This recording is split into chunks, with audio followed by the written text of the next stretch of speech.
2, নবী সাল্লাল্লাহু আলাইহি সাল্লাম তিনি নিজে তার জন্মদিবস পালন করেছেন নাকি করেন নাই?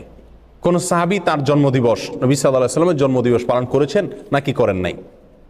এবং বড় বড় সাহাবী, সিনিয়র সাহাবী যারা খোলাফায়ে রাশেদা সহ অন্যান্য যারা ছিলেন, তারা সকলে, তাদের পরবর্তীতে তাবিন, তাবিন, কেউ কি কোনো কালে 3টি 70 যুগের কোনো কালে কি এই নবী সাল্লাল্লাহু আলাইহি সাল্লামের জন্মের তারিখ উপলক্ষে কোনো উৎসব করা, ফুর্তি করা, অনুষ্ঠান করার কোনো প্রথা, রেওয়াজ, সিস্টেম সেই সমস্ত যুগে ছিল কিনা?